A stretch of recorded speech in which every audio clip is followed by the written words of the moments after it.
Man, I ain't gonna be able to get nobody back. I ain't gonna be able to get no more comedians. They all coming. No, they ain't. Are you kidding? Nah. I don't know, Kat. We might not let you drink anymore the way I mean, we ain't even got... I'm not fueled by alcohol. I've had a sip. Less than you. The comedy world has erupted into a fiery battleground as Katt Williams and Kevin Hart continue their heated feud. What started as a few jabs here and there has now escalated into an all-out war of words that's captivating fans and industry insiders alike. Let's dive deep into the ongoing feud that's sending shockwaves through the laughter industry. Is that I'm quite likely to tell the whole truth and nothing but the truth, so help me God. Katt Williams didn't hold back during his recent appearance on Shannon Sharpe's Club Shay podcast, which has since gone viral. In a marathon 2-hour and 46-minute interview, Katt unleashed a barrage of scathing remarks aimed at fellow comedians Ricky Smiley, Steve Harvey, Tyler Perry, Cedric the Entertainer, and, of course, Kevin Hart. It was a relentless assault that left no stone unturned, and it's been the talk of social media ever since. For themselves. Are you not afraid about being blackballed again? These are some power people. What do you mean again? These people are not powerful. Satan can't create anything.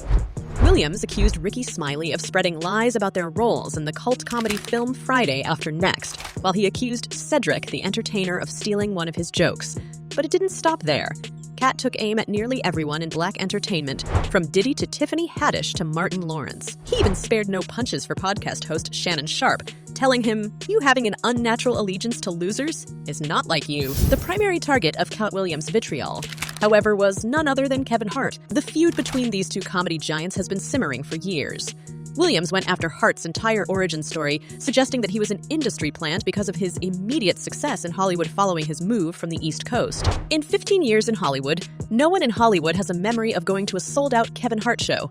There being a line for him getting a standing ovation at any comedy club, Williams proclaimed. He was leading. No, we've never heard of that before that person or since that person. What do you think a plant is? Hart didn't take these accusations lying down. In response to Katt's industry plant claims, he fired back with a tweet saying, "Gotta get that anger up out ya, champ. It's honestly sad." But Hart didn't stop there. He used the opportunity to plug his upcoming movie, Lift, which was set to drop on Netflix in just 8 days. It was a classy response that seemed to imply that Hart was unfazed by Katt's allegations and was focused on his thriving career. Saying the feud between Hart and Williams isn't new. It's been brewing for years. In a previous interview on The Breakfast Club, Hart had already called out Williams, marking the beginning of their public feud. But this latest round of verbal sparring has taken the animosity to a whole new level. Katt Williams doubled down on his claims that Hart had been handed his career before he even arrived in Hollywood. He argued that Hart's success was suspicious and that he had received roles in movies that were originally offered to Williams himself. According to Katt, when he requested script revisions to remove what he deemed overtly homosexual content, those roles were passed on to Hart without any changes. While Katt Williams' feud with Kevin Hart might be stealing the spotlight, it's important to note that Williams didn't stop there. He took aim at a range of comedians, leaving no stone unturned in his quest to settle scores. One of the first casualties of Katt's verbal onslaught was Ricky Smiley. Williams vehemently disputed Smiley's claims about their roles in the cult classic Friday After Next, which led to a fiery exchange of words. Williams, never one to shy away from controversy, took a swipe at Smiley's acting career, suggesting that Smiley's successful movie roles were only possible when he donned a dress. Now, what was Ricky Smiley's next movie? Was it First Sunday? Did he wear a dress in it? You bet he did. Williams proclaimed, "It's in my contract." That's where he's a believable actor. Him and Tyler Perry can't play a man to save their life. They play good women. Ricky Smiley, perhaps taking the high road, responded to Williams' attacks with grace, implying that Williams and his family may be hurt by these accusations. Another comedian who found himself in the crosshairs of Katt's verbal assault was none other than Steve Harvey. Williams didn't pull any punches, accusing Harvey of quitting stand-up comedy after Katt made a jest about his iconic flat-top hairstyle. He also alleged that Harvey had plagiarized the concept for his popular sitcom, The Steve Harvey Show, from Mark Curry's Hangin' with Mr. Cooper. The same Steve that went to go watch Mark Curry do his whole sitcom and then stole everything Mark Curry had. Williams even suggested that Harvey had been envious of Bernie Mac's successful transition into Hollywood because he lacked the acting chops for it. There are 30,000 new scripts in Hollywood every year. Not one of them asked for a country bumpkin black dude that can't talk good and look like Mr. Potato Head. Williams ridiculed Harvey. There ain't none. You have to have range. Steve Harvey's response to these allegations is still awaited, but one thing is certain. This feud has raised the temperature in the comedy world to scorching levels. Like Steve Harvey telling people he used to be homeless. That's my story. That's not his story. Steve Harvey was never homeless. Also, one of the unexpected targets of his criticism was Michael Blackson, known for his hilarious social media presence. Williams, never one to mince words, suggested that Blackson's success was the result of taking Katt's advice and changing his comedic persona. That's how you end up with a Michael Blackson, who's a real African doing a fake African accent, Williams quipped. He also claimed that Blackson had been mad at him for years because he advised him to stop wearing dirty dashikis. Blackson, in a fiery response, accused Williams of taking shots at the top comedians to garner attention and relevancy. He even humorously mentioned building a free school for kids to whip Williams if needed. Another comedian caught in the crossfire was Chris Tucker, who Katt Williams suggested had changed over the years. Williams implied that Tucker had distanced himself from his previous image as the poster child for cannabis smokers due to his religious background. The Chris Tucker that we got now is Epstein Island Chris Tucker. Oh, Lord. Not Smokey. Oh, Lord. He also mentioned Tucker's alleged friendship with Michael Jackson, raising eyebrows with a nickname Jackson had bestowed upon him. Cedric the Entertainer, however, seemed to be the focus of Katt Williams' most personal attacks.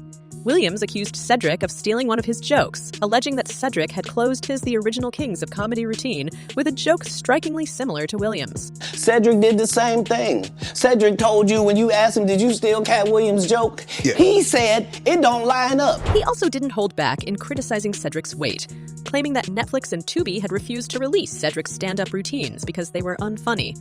Cedric responded to these allegations, dismissing them as revisionist history. The comedy world is currently a battleground, with comedians taking sides and defending their reputations. Columbus Short, not one to shy away from drama, even entered the fray, alleging that Cedric the Entertainer had once booted him and his wife from a table at an event. Short claimed that this incident was related to a past situation involving a woman from San Diego, painting Cedric as the antagonist in the story. As the dust settles in the wake of Katt Williams' explosive podcast appearance, the comedy community is left wondering if and when these feuds will find resolution.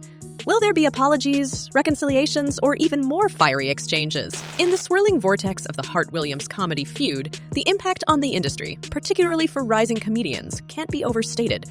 This ongoing battle, while captivating, overshadows a critical aspect of comedy's evolution: the mentorship and guidance desperately needed by new comedians. These emerging talents, often reliant on social media for their big break, find themselves caught in the crossfire, losing sight of essential industry insights amid the drama. The feud, now more than just a series of barbs, reflects a deeper issue in the comedy community. Kevin Hart and Katt Williams, both titans in their field, unwittingly set a tone of division rather than unity. This rift is more than just a series of headline-grabbing insults. It's a beacon for upcoming comedians who are watching and learning from their idols. The message they receive is one of conflict over collaboration, of individual success over communal growth. The need of the hour is a shift in narrative, from conflict to collaboration. Imagine a scenario where Hart and Williams bury the hatchet and join forces, not just for their benefit, but for the future of comedy. A united front by these comedy powerhouses could revolutionize the industry, setting a precedent for mentorship and guidance. Their combined experience and wisdom could be the guiding light for a new generation of comedians, eager to make their mark in a world where likes and shares are as coveted as laughs. Do something good. I'm really not doing it for the gram. It's not for any of that. I'm just doing it because it's good to do. This hopeful vision is not just a fanciful dream, but a necessary step for the comedy world. The potential of a Hart Williams collaboration extends beyond personal reconciliation. It symbolizes a new era of unity and growth in the comedy community. A united front from these veterans could pave the way for a more inclusive and supportive comedy scene, where the focus shifts from individual accolades to collective success and nurturing new talent. As the curtains close on this chapter of feuds and heated exchanges, the comedy world stands at a crossroads. Will Hart and Williams choose the path of reconciliation and collaboration, setting a new standard for the industry? Only time will tell, but one thing is certain: the future of comedy could be brighter and more united than ever before. The comedy world's fiery feud between Katt Williams and Kevin Hart has certainly stirred up a storm of opinions among fans and spectators. As we delve into the public's reaction, it's clear that this battle of wits and words has polarized audiences, each taking a stand with their preferred comedian. One fan, seemingly siding with Katt Williams, shared no beef with Hart, but I have never personally seen him be funny since he first started, and would joke about running from beef and leaving his girlfriend behind. This viewpoint reflects a segment of the audience who feel that Hart's humor has perhaps lost its edge over the years, resonating with Katt's critique of Hart's comedic evolution. On the other hand, a self-proclaimed Kevin Hart fan expressed mixed feelings. I am a Kevin Hart fan, but his last few stand-ups and movies have been garbage. Not funny to me, even though I love Kevin and pray for a laugh from him. This comment highlights a general sentiment among Hart's fans, a blend of loyalty and disappointment. Despite their admiration for Hart, there's an acknowledgement that his recent works haven't quite hit the mark. As we wrap up this deep dive into the scorching feud between Katt Williams and Kevin Hart, it's your turn to weigh in on this comedy showdown. Do you think Kevin Hart has lost his comedic edge, as some fans suggest? Or is Katt Williams' barrage of criticism unjustified? And more intriguingly, what would the impact be if Hart and Williams set aside their differences and collaborated for the future of comedy? Share your thoughts in the comments below. Until next time, keep the conversation going and the laughter alive.